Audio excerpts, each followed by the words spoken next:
everyone, अस्सलाम वालेकुम. This is Rabia Shahid and you are watching us on Health Talk. नाज़रीन, रिश्तों का सफ़र आसान नहीं होता, फिर चाहे वो मोहब्बत हो, शादी हो या रिस्पॉन्सिबिलिटीज़ हो, और इस सब में मेंटल हेल्थ एक साइलेंट स्ट्रगल बन जाती है. तो आज हम इन तमाम मसाइल को डिस्कस करेंगे. हमारे साथ स्टूडियो में मौजूद हैं क्लिनिकल साइकोलॉजिस्ट तहमीना यासिर. अस्सलाम वालेकुम. वालेकुम अस्सलाम. Welcome to health talk. Tahmina, जैसे कि अभी मैं बात कर रही थी कि आजकल की जो शादियां हैं वो सस्टेन नहीं कर पा रही हैं, बहुत जल्दी टूट जाती हैं. आपको क्या लगता है कि क्या रिस्पॉन्सिबिलिटीज आ जाती हैं कपल के बीच में, या कॉम्प्रोमाइज करना आजकल लोग नहीं सीख रहे हैं, फिर मेंटल हेल्थ बहुत ज्यादा इफेक्ट करती है, दो फैमिलीज इन्वॉल्व होती हैं, क्या कहेंगे इस हवाले से? जब हम बात करते हैं कि शादियां क्यों नहीं सस्टेन कर रही, क्या मसाइल आ रहे हैं, तो उसमें सबसे पहली चीज़ जिस पर मैं डिस्कस करना चाहूँगी वो मेंटल हेल्थ है. मेंटल हेल्थ जो है वो हम देखते हैं कि कपल की मेंटल हेल्थ के ऊपर क्या इफेक्ट आता है. कपल की जब शादी होती है तो बेसिकली हमारी सोसाइटी में जो कि यानी जॉइंट फैमिली सिस्टम्स चलते हैं और फैमिलीज़ की शादियां होती हैं. कपल की नहीं होती, फैमिलीज़ की होती है. बिल्कुल, फैमिली जो है वो कंपैटिबिलिटी अपनी चेक करती है कि हम लोग कंपैटिबल हैं दूसरी फैमिली के साथ कि नहीं. और जो जिनकी शादी होनी होती है उनकी कंपैटिबिलिटी को बिल्कुल भी चेक नहीं किया जाता कि वेदर वो एक दूसरे के साथ चल सकते हैं कि नहीं. तो सबसे पहले तो यही चीज़ आ जाती है कि जब शादी हो रही है तो देयर इज़ अ क्वेश्चन कि बाद में वो दोनों आपस में कितने अच्छे तरीके से रह सकते हैं, नहीं रह सकते, और क्या प्रॉब्लम्स आएंगे. तो जब इस पे देखें तो फिर फियर्स होते हैं. फियर्स मेल में भी होते हैं, हस्बैंड में भी होते हैं, फियर्स वाइफ में भी होते हैं, फियर्स फैमिलीज में भी होते हैं, बिकॉज उन्होंने इन फियर्स को एड्रेस नहीं किया होता. जब हम फियर्स को एड्रेस पहले कर लेते हैं, जब हम एक दूसरे के साथ डिस्कशन ये नहीं करते कि हमें क्या चाहिए और हमने कितना जहेज लेना है और हमने कितना देना है, बल्कि हम इस बात पर फोकस करते हैं कि मेंटल कंपैटिबिलिटी कैसी है हमारी, हमारी फैमिलीज के कौन से रहन सहन, उनका बातचीत का अंदाज, उनका सोचने का अंदाज कितना मिलता जुलता है, लड़के और लड़की का कितना मिलता जुलता है, तो फिर वो फियर्स खत्म होना शुरू हो जाता है. अच्छा तहमीना, फियर्स की बात कर रही हैं तो मुझे ऐसा लगता है कि there are a lot of pressure, मतलब दोनों फैमिलीज पर बहुत ज़्यादा प्रेशर होता है. जैसे हमने बात की जहेज का, फिर क्लास स्टेटस आ जाता है, बहुत सारी चीज़ें इन्वॉल्व हो जाती हैं. कहीं ना कहीं फियर्स के साथ साथ इमोशनल सप्रेशन भी होती है, तो उस हवाले से क्या कहेंगी? बिल्कुल, जब फियर्स आते हैं तो फियर्स किसी वजह से आते हैं, यानी उसके पीछे उनका माइंडसेट होता है, सोचने का अंदाज होता है, सोसाइटी का इफेक्ट होता है. तो इमोशनल सप्रेशन की जो आप बात कर रहे हो तो ये बहुत अहम पॉइंट है कि बहुत सारी चीज़ें जिनके बारे में वो फील करते हैं, सोचते हैं, they try to suppress those emotions. जैसे कि मोस्टली जो लव, केयर और इम्पोर्टेंस की इमोशन है, इसको साइड पर कर दिया जाता है और मेन फोकस आ जाता है कि जी कैसे गुजारा होगा, किस जगह पे रहेंगे, किसके साथ रहेंगे. तो इस तरह के फियर्स जो हैं, जो कि सरफेस के फियर्स हैं, उनके ऊपर ज़्यादा फोकस होना शुरू हो जाता है. तो जब शादी होती है उस वक्त पर अगर हम देखें कि इन फियर्स के बजाय इन फियर्स पर फोकस किया जाए कि एक दूसरे के साथ हम कैसे रहेंगे, ड्यूटीज़ कैसे एक दूसरे के साथ डिवाइड करेंगे, किस तरह से फाइनेंसेस को मैनेज करेंगे. ये तो सिखाया ही नहीं जाता है ना कि ड्यूटीज़ डिवाइड करनी है. बिल्कुल नहीं सिखाया, सर लगता है औरत का ही काम है. बिल्कुल, ये तो बहुत बड़ा डिलेमा है हमारी सोसाइटी का कि फीमेल को, औरत को ये कह दिया जाता है कि भाई, वालदैन भी कहते हैं, लड़की को वालदैन कहते हैं कि भाई अब तुम वहाँ पे जा रही हो तो अब तुमने सबकी खिदमत करनी है, सबका दिल जीतना है, अपने दिल का कोई तुम्हें प्रॉब्लम नहीं होना चाहिए. दिल जीत जीते उसकी अपनी जो मेंटल हेल्थ है वो खराब हो जाती है. बिल्कुल, और ये होता है इस वक्त पे जो कह रहे हैं ना कि डिवोर्सेस ज्यादा हो रही हैं, रिलेशन सस्टेन नहीं कर रहे. तो बेसिकली पहले सस्टेन कैसे करते थे? पहले सस्टेन ऐसे करते थे कि जी आप बर्दाश्त किए जाओ, और वो बर्दाश्त क्या होती है, इंटरनलाइज कर रहे हैं, रिस्पॉन्ड नहीं कर रहे, खामोशी से जो तकलीफ आ रही है खामोशी से सुने जा रहे हैं, तो अपने ऊपर अफेक्ट आ रहा है. डिप्रेशन में क्यों इस वक्त पे बहुत सारी फीमेल्स ज्यादा डिप्रेशन में क्यों जा रही हैं इस वक्त पे? सिर्फ इस वजह से कि वो जो उन्होंने सप्रेस कर ली थी अपनी इमोशंस, उनको इजहार का मौका ही नहीं मिला, उनको बताया ही नहीं गया कि इमोशंस का इजहार भी होता है. यानी मेरे पास कई क्लाइंट्स आती हैं और उनसे जब बात करें कि आपके अपने हवाले से क्या सोच है, तो वो कहती है कि मेरे हवाले से सोच मैंने अपने हवाले से भी सोचना होता है। मेरे तो बच्चों के लिए है, हस्बैंड के लिए, ससुराल के लिए, और फिर उसके बाद मेके के लिए आ जाती है। अपने हवाले से क्या सोच। और आपको बताऊं 70 to 80% फीमेल्स, और उनमें यंग लड़कियां भी शामिल हैं जो कि शादी हो चुकी, जिनकी हो चुकी भी है। तो वो लोग जब आके ऐसी बात करते हैं तो इससे उनके वो फियर्स नजर आ रहे होते हैं कि उन्हें उन सबको खुश करना है, सबको मुतमईन करना है, बच्चों को सेटिस्फाई करना है। दूसरों को खुश करते करते कहीं ना कहीं डिप्रेशन, एंजाइटी और स्ट्रेस में वो खुद बेचारियां बहुत ज्यादा इन्वॉल्व हो जाती हैं, परेशान रहती हैं हर वक्त, और फिर हार्मोनल इम्बैलेंस हो जाता है डिप्रेशन की वजह से, एंजाइटी की वजह से, और फिर आगे शादी के बाद कंसीव करने में प्रॉब्लम होती है, फिर वो एक अलग प्रेशर होता है। तो उस हवाले से क्या कहेंगे? देखिए, ये जो कंसीव करने का प्रेशर है ना, ये शादी से पहले से दे दिया जाता है। जब बताया जाता है कि शादी हो रही है तो अब तुमने बच्चे पैदा करने हैं। शादी क्यों हो रही है? कि हमने अपनी जनरेशन को चलाना है, और शादी हो रही है उस पे रोल मेन लड़की का है। लड़की ने अपनी जनरेशन को चलाना है, लड़के ने नहीं। तो उसमें क्या होता है कि जब लड़की सपोज कंसीव नहीं करती है, कोई 6 महीने गुजर गए, साल गुजर गए, तो सबसे ज्यादा मसला उसी को डालते हैं। टेस्ट होना शुरू हो जाते हैं, चेकअप्स होना शुरू हो जाते हैं। तो पीसीओएस जो हैं ये स्ट्रेस के साथ ज़्यादा अफेक्ट करते हैं। जो हार्मोनल इम्बैलेंस है ये स्ट्रेस के साथ सबसे ज़्यादा अफेक्ट करता है। और स्ट्रेस क्या है पहले से बता दिया गया, माइंडसेट प्रिपेयर कर दिया गया कि भाई तुमने बच्चे पैदा करने, ओह 1 महीना गुजर गया अभी तक मैंने कंसीव नहीं किया, टेंशन शुरू, दूसरा महीना टेंशन शुरू। मेरे पास कई खवातीन इस डिप्रेशन के साथ भी आती हैं कि उनको लगता है कि उन्हें साल हो गया, 2 साल हो गए, वो कंसीव नहीं कर पाई, तो अब उनकी शादी खत्म होने लगी है। इसलिए कि the main purpose of their wedding was कि उन्होंने बच्चे पैदा करके जनरेशन को आगे बढ़ाना। अच्छा तहमीना, कहीं ना कहीं हम ये भी देखते हैं कि वो लड़कियां जो टॉक्सिक मैरिज में होती हैं उनके साथ कहीं ना कहीं पुराने ट्रॉमास भी जुड़े होते हैं, और फिर वो एक नई टॉक्सिक मैरिज में जाके, एक नए घर में जाके वो उनको कॉन्टिन्यूटी मिल जाती है, मतलब उनके दिमाग को रिलैक्सेशन नहीं मिलती। तो उस हवाले से क्या कहेंगे कि ऐसे मैरिजेस में कैसे सस्टेन कर सकते हैं? देखिए, जब आपका पिछला बैगेज आपके साथ है, यानी आपने बचपन में, अपने टीन एज में आपने बहुत से ट्रॉमास को सफ़र किया, फैमिली में मोस्टली जो लोग शादी के बाद अपनी रिलेशन को अच्छा नहीं निभा पाते, उनका मेन रीज़न ये भी होता है कि उन्होंने अपने वालिदैन की जो उनकी लाइफ है, उनकी जो मैरिड लाइफ है, उसको बहुत बुरे तरीके से देखा होता है।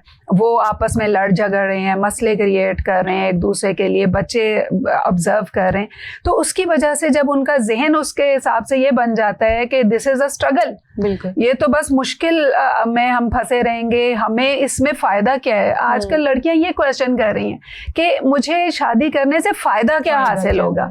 रिस्पॉन्सिबिलिटी से बहुत पता चल जाती है, वो जो होता है ना कि प्यार जो है वो ड्यूटीज़ में तब्दील हो जाता है। किस तरह से कि पता होता है कि ये रिस्पॉन्सिबिलिटीज़ है, हस्बैंड भी बताता है ये तुम्हारी रिस्पॉन्सिबिलिटीज़ है। बच्चे खुद बताएं या ना बताएं, बच्चे नज़र आ रहा होता है कि ये सारी रिस्पॉन्सिबिलिटीज़ हैं। तो उनके नतीजे में वो जो प्यार या वो जो केयर, वो इम्पोर्टेंस, जो रिलेशन के ताल्लुक की जो एक डिज़ायर होती है, वो फिर बिल्कुल ख़त्म हो जाती है। तो ऐसी सूरत में जो पिछला बैगेज है वो भी लिया, और उस वक्त पे भी इस ट्रॉमा के साथ मौजूद हैं कि अब मैंने बहुत सारी रिस्पॉन्सिबिलिटीज़ निभानी है। अब इतनी सारी रिस्पॉन्सिबिलिटीज़ जो हैं ये निभाने में मेरा सारा दिन गुजर गया, मुझे याद ही नहीं रहा कि अच्छा मुझे अपने हवाले से भी कुछ सोचना था। अच्छा तहमीना, आपको नहीं लगता कि कपल को शादी से पहले कुछ बाउंड्रीज सेट कर लेनी चाहिए? बहुत ज़रूरी है। बाउंड्री सेटिंग हर इंसान के लिए ज़रूरी है।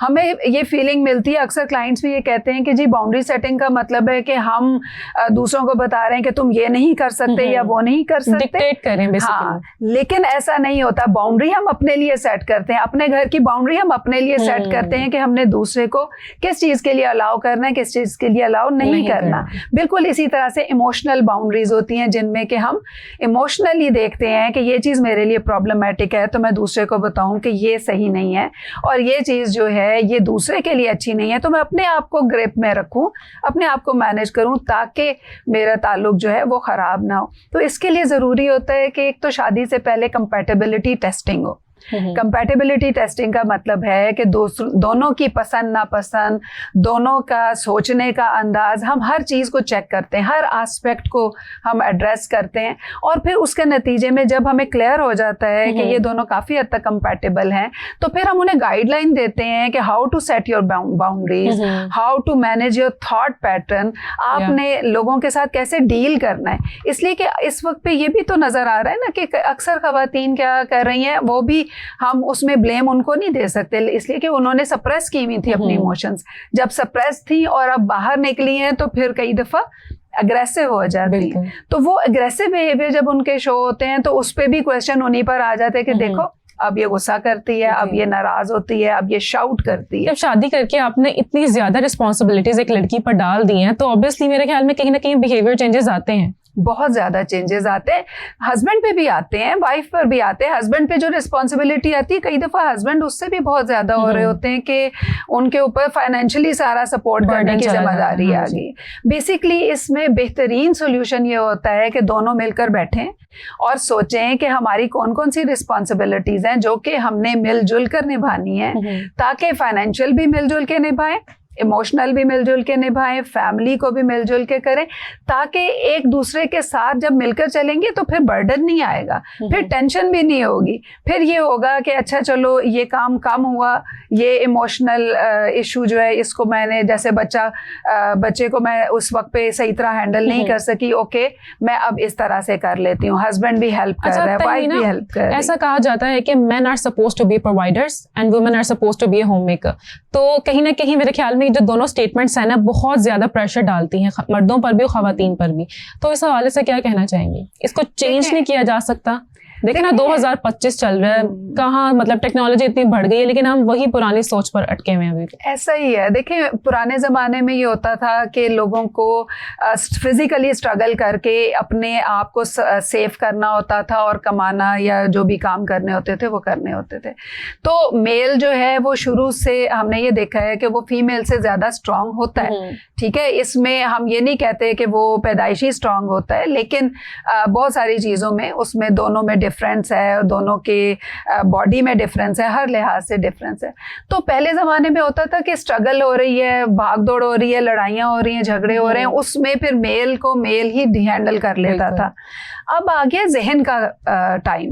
अब जहन से सारे काम, जब बैठकर कंप्यूटर पे सारे काम करने हैं, जब बैठकर आपने इंटेलेक्चुअली काम करने हैं, तो उसमें फीमेल और मेल दोनों बराबर हैं। तो उसमें अगर हम ये कहते हैं कि जी male is the provider and female has to follow him और हैज़ टू सर्व हिम, तो ये बिल्कुल गलत कॉन्सेप्ट आ जाता है। और अगर हम इसको एक और नज़रिए से देखें कि जेंडर को हम साइड पर कर देते हैं कि one is the provider and the other is the taker और या के सर्व करने वाला। सपोज हम इसी को अगर देखते हैं और उसमें पता चलता है कि लड़की जो है वो प्रोवाइड कर सकती है और लड़का सर्व कर सकता है। कई लड़के अब आजकल हम देख रहे हैं ना कि कुकिंग का कितना शौक होता है।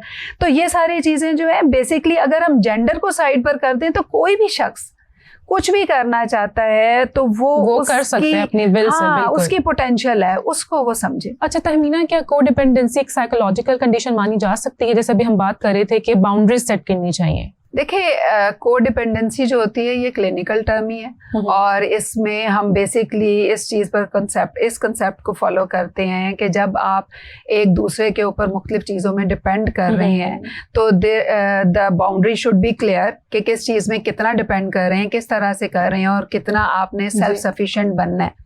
जब एक दूसरे के ऊपर डिपेंडेंस आना शुरू हो जाती है तो उसकी वजह से कई दफ़ा हम एक्सप्लॉइट भी होते हैं। तो अगर फीमेल सिर्फ डिपेंडेंट है और वो इस कोडिपेंडेंसी की वजह से वो सिर्फ सरवाइव कर रही है because she can't earn, she can't save herself, इस और वो मेल्स का माशरा है, तो उसकी वजह से वो फिर बहुत लो फील करती है, उसके अंदर साइकोलॉजिकल इश्यूज आना शुरू हो जाते हैं। तो ऐसी सूरत हाल में हमें जब हम बाउंड्री सेट करते हैं हमें पता चलता है कि okay in order to survive in this society जहाँ पे कि मेल्स का डोमिनेशन है, तो ठीक है मुझे ये चीज़ें तो हैं, ये इनके लिए तो मुझे डिपेंडेंट होना है कि ये मेरे लिए सेफ्टी के लिए ज़रूरी है, but in many other aspects I am not dependent. तो फिर वो जो बाउंड्री सेट करते हैं क्लैरिटी ऑफ कंसेप्ट आपका बनता है कि yes I am independent in this aspect and I am dependent in this aspect. तो ये तो मेल का भी होता है, मेल भी बहुत सी चीज़ों में डिपेंडेंट होता है, लेकिन वो फीलिंग उसके अंदर नहीं होती है कि मैं डिपेंडेंट हूँ, इसलिए कि ये हमारी सोसाइटी ने उसको ये फीलिंग दे दी हुई है कि you are the provider, you are the head of the family, so अगर आप डिपेंडेंट भी हो तो this is the responsibility of the other person कि उसने। अच्छा Tahmina, since you are clinical psychologist, तो आप मेरे साथ कोई केस स्टडी शेयर कर सकती हैं हमारी ऑडियंस के साथ कि किस तरह के कपल्स आपके पास आते हैं, मेंटल हेल्थ इश्यूज होते हैं, डिप्रेशन, एंजाइटी, या क्या प्रॉब्लम्स उनको फेस करनी पड़ती है और आप उनको गाइड कैसे करती हैं? देखिए, एक तो बहुत रिसेंटली मेरे पास जो क्लाइंट आई हैं उनके हवाले से मैं बात करना चाहूँगी। नाम वगैरह हम मेंशन नहीं करते इसलिए कि हमें कॉन्फिडेंशियलिटी का होता है, बट उनके सिम्टम्स, उनके इश्यूज़ के बारे में मैं बात करूँगी कि जब वो मेरे पास आई तो she was suffering from depression. जी। हम डायग्नोज पहले दिन ही नहीं कर लेते, इसलिए कि हमें प्रॉपर उसके लिए हिस्ट्री एनालिसिस करना है, DSM-5-TR हमारी है, उसकी बेसिस पर हमने डायग्नोसिस करना होता है। लेकिन उसके टिपिकल डिप्रेशन के सिम्टम्स थे, लो मूड था, फेस जो था ब्लैंक था, कोई एक्सप्रेशन नहीं था, और वो लो मूड के साथ she was not functional properly, बच्चों का ख्याल प्रॉपरली नहीं रख पा रही थी, हस्बैंड का ख्याल नहीं रख पा रही थी, फैमिली को नहीं चला पा रही थी। एंड शी केम बिकॉज उसका हस्बैंड उसे लेकर आया कि ये तो बिल्कुल डिसफंक्शनल होती जा रही है, तो अब इसका क्या करें, आप बताएं, इसका तो ही वॉज नॉट सेइंग कि इसको इलाज की ज़रूरत है, इसको बेहतर होना चाहिए, इसकी प्रॉब्लम्स है उनको एड्रेस करें। ही वॉज सेइंग कि डिसफंक्शनल होती जा रही है, फैमिली की जिम्मेदारियां पूरी नहीं कर पा रही, so what can you do. ठीक है, अब ये वाली सिचुएशन होती है तो उसमें हमें सबसे पहले तो हस्बैंड को भी समझाना होता है कि जो भी करना है वो सब ने मिलकर करना है। काउंसलिंग की दोनों तरफ जरूरत होती है। बिल्कुल, फैमिली काउंसलिंग, कपल काउंसलिंग, इसलिए कि अगर एक शख्स सफर ज्यादा कर रहा है दैट मीन्स कि वो सप्रेस्ड था, बिल्कुल, उसने प्रॉब्लम्स को फेस किया है और दूसरे शख्स ने फेस कराया है, इस वजह से वो शख्स जो है वो यानी उसको उतने प्रॉब्लम्स नहीं हुए। ठीक है ना, लेकिन कई दफ़ा ये आमतौर पे सुनना है ना आपने भी कि कहते हैं कि जी बीमारी तो तुम्हें लगी हुई है, प्रॉब्लम्स तुम्हारे अंदर, हाँ, तुमने ही कुछ गलत किया होगा जो तुम्हारे साथ ऐसा हो रहा है। तो ऐसा नहीं होता कि हमने कुछ गलत किया हो तो हमारे साथ ऐसा होगा, ये एक आपकी प्लेसमेंट होती है, आपके उस पूरा जो सेटअप होता है उसमें, उसके हिसाब से ये सारा कुछ प्लान होता है। तो बेसिकली वो जब आई मेरे पास तो उन्होंने उनका जो डिप्रेशन के सिम्टम्स थे और she was totally feeling worthless, यानी मैं कुछ नहीं कर सकती, मैं बिल्कुल यूजलेस हूँ। और बेसिकली जब हिस्ट्री उनकी ली गई तो पता चला कि उनका जो ससुराल है बहुत ज़्यादा टॉक्सिक है, कंट्रोलिंग है, यानी सारा ससुराल, मोस्ट ऑफ देम, यानी वो तकरीबन 5 मेंबर्स थे फैमिली के जो उधर रह रहे थे, उनमें से 3 मेंबर्स जो हैं वो नार्सिसिस्ट थे, टॉक्सिक थे, हस्बैंड आल्सो नार्सिसिस्ट था। तो ऐसी सिचुएशन में जब उन्होंने हस्बैंड को तो मोस्ट ऑफ द टाइम सफ़र करना है और बाकी फैमिली भी, उसकी सास was the main thing, main person, यानी कि उनकी सास ने ही तरबियत जो की अपने बेटे की, उसके हिसाब से वो बिल्कुल अपनी वालदा की तरह था। ठीक है। तो ऐसी सिचुएशन में उन्होंने हर चीज़ को जब परसीव किया तो उनके अंदर लो फीलिंग आती रही। वो लोग हमेशा उससे अपनी मर्जी कराते थे और कहते थे कि अब तुमने बताना है कि करना है ये काम, हम बताएंगे, ये करो वो करो, यानी always they were controlling and she had to obey them. For 10-12 years वो ओबे करती रही, उसने उन चीज़ों को बर्दाश्त किया, उसने कहा कि ठीक है मैं इतनी खिदमत कर रही हूँ, इतना ख्याल कर रही हूँ, तो अब ये मेरा एहसास करेंगे, मेरी कदर करेंगे, एक उम्मीद होती है। हाँ बिल्कुल, तो वो उम्मीद क्या होती है कि मैं इतनी खिदमत कर रही हूँ तो अब ये मेरी कदर करेंगे, रिस्पेक्ट देंगे मुझे अब थोड़ी सी आसानी सहूलत मिल जाएगी। बट ये होता नहीं है, इसलिए कि उनको तो आपसे काम कराने की आदत हो गई और आपको काम करने की आदत होगी। अब जब 10-12 साल उन्होंने पहले आवाज़ उठाई, मेरे पास जब आई हैं उससे तकरीबन 6-8 महीने पहले उन्होंने आवाज़ उठाना शुरू की, अपने लिए स्टैंड लेना शुरू किया कि नहीं इस वक्त में मैं थकी हुई हूँ, मेरे में हिम्मत नहीं है, अभी मैं ये काम नहीं कर सकती। अच्छा तहमीना, कपल का खुद से स्टैंड लेना तो बहुत ज़रूरी होता है, लेकिन आप जैसे बता रही हैं कि काउंसलिंग की जाती है, काउंसलिंग के अलावा क्या आप मेडिकेशन भी प्रोवाइड करते हैं या कुछ सजेस्ट करते हैं, कोई एक्टिविटीज़, कैसे मतलब उनको मेंटली स्टेबल रखने के लिए क्या क्या आप सजेस्ट करते हैं? देखिए मेडिकेशन जो है वो तो लास्ट रिजॉर्ट होता है, यानी अगर बिल्कुल डिसफंक्शनल है और बिल्कुल कंप्लायंस नहीं है, यानी हम जो बता रहे हैं कुछ समझ नहीं उन्हें आ रहा, तो फिर तो मेडिकेशन देनी पड़ती है। लेकिन अगर कंप्लायंस है, जो हम बताते हैं उसको समझते हैं, तो फिर हम उस पर थेरेपी से ही शुरू करते हैं। थेरेपी में बेसिकली हमने एक कंसेप्ट तो सबसे पहले हर एक को देना है, चाहे कपल काउंसलिंग के लिए हो, चाहे डिप्रेशन एंजाइटी के लिए हो। वो मेन ये होता है कि do focus on your relaxation. Okay, आपकी जितनी बॉडी और माइंड में रिलैक्सेशन होगी, जितना आप रिलैक्स्ड रख पाओगे अपने आप को, उतना ही आपके बॉडी और माइंड बेहतर लेवल पे रहेंगे, बेहतर फंक्शनिंग रहेगी। और उसके साथ डिप्रेशन एंजाइटी कुछ भी इश्यूज हों, उन इश्यूज का अफेक्ट भी आपका मिनिमाइज होना शुरू हो जाता है। बिकॉज एक हमारे ब्रेन में एक न्यूरोट्रांसमीटर होता है, केमिकल होता है, उसको हम कहते हैं, वो है सेरोटोनिन।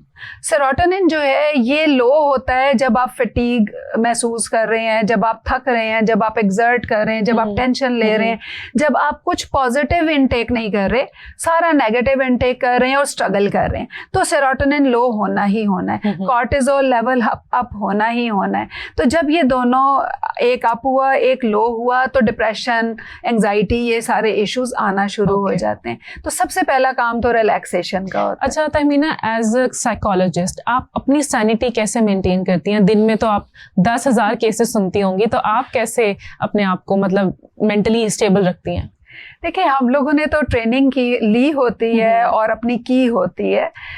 ट्रेनिंग जब हम लेते हैं तो हमें इस चीज़ पर सबसे पहले गाइड किया जाता है कि अपने आप को कैसे आपने डिटैच्ड रखना है। इसलिए कि मोस्टली जो साइकोलॉजिस्ट बहुत सारे साइकोलॉजिस्ट सफ़र भी करते हैं, लेकिन वो सफ़र इसलिए करते हैं कि वो उस सिचुएशन में इन्वॉल्व हो जाते हैं। तो इमोशनली अपने आप को डिटैच्ड रखना और अपनी सैनिटी को बेहतर रखना, इसके लिए ज़रूरी ये होता है कि हम जब भी सेशन लें, जैसे मैं अपने साथ जो जूनियर साइकोलॉजिस्ट होते हैं उनको जब गाइड करती हूँ तो उनको हमेशा ये बताती हूँ कि जब आपने सेशन स्टार्ट किया, you are focused on the patient, the client, हम क्लाइंट बोलते हैं उसको, क्लाइंट के ऊपर आप प्रॉपरली फोकस कर रहे हो। और जब सेशन खत्म हुआ, जब आप उसका फाइल को बंद करते हो, तो अपने जहन में भी आपने उस फाइल को बंद करना है। That is close the chapter, यानी आपने चैप्टर क्लोज कर दिया। या और इसकी प्रैक्टिस करनी होती है। सपोज कि मैं इधर बैठे हुए हूँ और मैं जब मैं आई क्लिनिक से, तो मैं क्लिनिक का चैप्टर क्लोज करके आई हूँ, ठीक है ना। तो अब अगर क्लिनिक की थॉट कोई मुझे आती है, तो I will just relax my self and focus on what I am doing here. तो ये प्रैक्टिस होती है जो कि हम ट्रेनिंग अपनी जब करते हैं ना, बार बार करते हैं, तो उससे आ जाती है। तहमीना, ये जो मैरिटल स्ट्रेस होता है, आपको लगता है कि ये आपका स्लीप साइकिल पर डिस्टर्ब करता है? बहुत ज्यादा आपकी एपेटाइट और आपका स्लीप साइकिल, इन दोनों पे अफेक्ट आता है।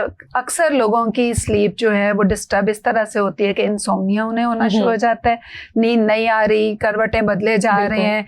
और पहले तो मैं 12 बजे सो जाती थी, अब मुझे 4 बज जाते हैं, मुझे नींद नहीं आती। फिर उसके बाद 4 घंटे में उठ गए, 3 घंटे में उठ गए, और फिर फौरन उस वक्त पे घबराहट कि अब बहुत सारे काम करने हैं, ये भी करना है, वो भी करना है, जिम्मेदारियां निभानी है। तो स्लीप साइकिल मोस्टली इस तरह डिस्टर्ब होता है। लेकिन कई लोगों में ये भी होता है कि वो सोते हैं तो फिर वो 12-12, 14-14 घंटे सोते ही चले जाते हैं, उनका जहन जो है वो एक्टिव ही नहीं हो पाता। इसकी वजह क्या होती है? ये बड़ा अहम कंसेप्ट है, इसी में सोल्यूशन भी है।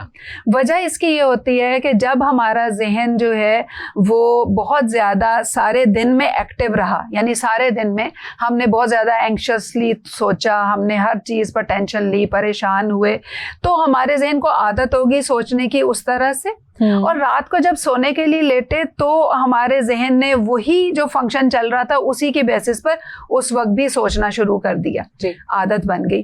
तो फिर नींद नहीं आएगी। नींद कब आती है? जब आपका जहन रिलैक्स होता है और आपका मेलाटोनिन एक केमिकल होता है वो आपका बढ़ता है, तो आपको पुरसुकून नींद आती है। ये डिफेंस मैकेनिज्म होता है जब हम शट डाउन हो जाते हैं, यानी 12-12 घंटे जब सो रहे हैं, तो वो हमारा जहन इतना एग्जॉस्ट हो गया कि अब जहन जो है वो कहता है कि अब मैं सो गया तो अब मुझे उठना नहीं है तब तक जब तक कि मैं दोबारा से बेहतर ना हो जाऊं और कंपैरेटिवली प्रॉपरली फ्रेश तभी भी नहीं करते, इसलिए कि ज़हन जो है वो बड़ा कॉम्प्लेक्स है, इसको हैंडल करना बहुत डिफिकल्ट होता है। इसी तरह से जो एपेटाइट है, भूख खत्म हो जाती है। मोस्टली लोग जो है वो उनका वजन कम हो रहा है, मेरे पास आते हैं तो कहते हैं पिछले 1 महीने में हमारा 8 से 10 किलो वजन कम हो गया। और ये चीज़ वाज़े तौर पे बताती है कि उनके साइकोलॉजिकल इश्यूज कितना बुरा इम्पैक्ट क्रिएट कर रहे हैं उनकी बॉडी के ऊपर। और फिर कई जो एंजाइटी में चले जाते हैं उनका ये होता है कि सपोज के मैं ये खाऊंगी तो इससे ये मसला हो जाएगा, वो खाऊंगी तो उससे ये मसला हो जाएगा, तो डबल स्ट्रेस लेती हैं। बिल्कुल। तो ये सारे इश्यूज जो हैं ये सब मिलकर आपकी प्रॉब्लम्स को बढ़ा रहे हो। अच्छा तहमीना, अभी तो हमने बहुत सारी बातें जो है वो डिस्कस की हैं, तो मैं आपसे ये पूछना चाहूंगी कि हम अपने मैरिज को बेहतर कैसे बना सकते हैं? एक हस्बैंड को क्या करना चाहिए, एक वाइफ को क्या करना चाहिए, एंड ओवरऑल फैमिली को क्या करना चाहिए एक शादी को बेहतर बनाने के लिए? सबसे पहला पॉइंट इसमें आ जाता है कि हस्बैंड और वाइफ दोनों एक यूनिट है और उनकी फैमिली उनके साथ है, ठीक है। तो इनमें बाउंड्री सेट होनी चाहिए। हम देखते हैं कि हमारी सोसाइटी में मोस्टली जो फैमिली है वो हस्बैंड एंड वाइफ के भी डिसीजंस ले रही होती है, या अगर हस्बैंड एंड वाइफ डिसीजंस खुद लेना चाहते हैं और वो उस पर रेजिस्ट करते हैं तो फिर लड़ाई झगड़े होते हैं, मसले मसाइल होते हैं। तो सबसे पहले तो ये बाउंड्री सेट करने की ज़रूरत है कि हस्बैंड और वाइफ अगर कोई डिसीजन ले रहे हैं, उनका ज़ाती डिसीजन है, उनकी अपनी लाइफ है, तो फैमिली को उससे दूर होने की ज़रूरत है। फैमिली को उनको इन्वॉल्व करने या फैमिली को इन्वॉल्व करने की जरूरत नहीं, प्राइवेसी देनी चाहिए। बिल्कुल, इसमें क्लैरिटी होनी चाहिए ना। देखें, खाना क्या पकाना है, अगर सबने खाना है तो ओके फाइन, हम मिलकर डिसाइड कर सकते हैं। लेकिन अगर हमने कि हस्बैंड एंड वाइफ ने कहीं सैर पर जाना है और वो डिसाइड करना चाह रहे हैं कि हम इधर जाएं या उधर जाएं, उसमें फैमिली आकर बैठ जाए कि नहीं तुम इधर जाओ या उधर जाओ। और इवन इस वक्त पे पता है क्या सूरत हाल है, मोस्टली फैमिलीज में क्या होता है कि वो हस्बैंड एंड वाइफ के साथ आके उनके कमरे में बैठे हुए होते हैं, उनके कमरे में टाइम स्पेंड कर रहे होते हैं। तो ऐसी सूरत हाल में वो अपनी जिंदगी को अच्छा कैसे बनाएंगे, वो एक दूसरे पर फोकस कैसे करेंगे? तो सबसे पहले तो ये एक बाउंड्री सेट करने की जरूरत है। दूसरा ये कि हस्बैंड एंड वाइफ को एक जो कंसेप्ट उनमें चल रहा होता है वो ये होता है कि अब हम एक हैं, अब हमारी जिंदगी एक हो गई है, अब हमारे मुश्तरका डिसीजंस होने चाहिए, और उसमें फिर लीड मोस्टली मेल हस्बैंड ले जाता है। इसमें हम कंसेप्ट ये देते हैं कि हस्बैंड की एक अपनी लाइफ है, वाइफ की एक अपनी लाइफ है और एक मुश्तरका लाइफ है। 3 तरह से हम इनको डिवाइड कर देते हैं। फिर हम कहते हैं कि अब हस्बैंड ने जो अपने डिसीजन, सपोज कि उसने अपने करियर के हवाले से कोई डिसीजन लेना है, उसने कोई फाइनेंसिस के हवाले से डिसीजन लेना है जो कि वाइफ या बच्चों पे अफेक्ट नहीं करता, तो वो अपने डिसीजंस खुद ले। वाइफ ने अगर सपोज कि अपने कोई ड्रेसिंग के हवाले से डिसीजन लेना है, अपने ग्रूमिंग के हवाले से डिसीजन लेना है, कुछ भी, वो अपने डिसीजंस खुद ले। दोनों एक दूसरे को रिस्पेक्ट दें। और तीसरा आ जाता है कि जो मुश्तरका काम है, जैसे सपोज बच्चे हैं, बच्चों के कोई डिसीजंस है, उसमें भी जो सुपरमेसी वाली फीलिंग है ना वो खत्म हो जाए, तो बेहतरीन नताइज निकलते हैं जब म्यूचुअल अंडरस्टैंडिंग से होता है।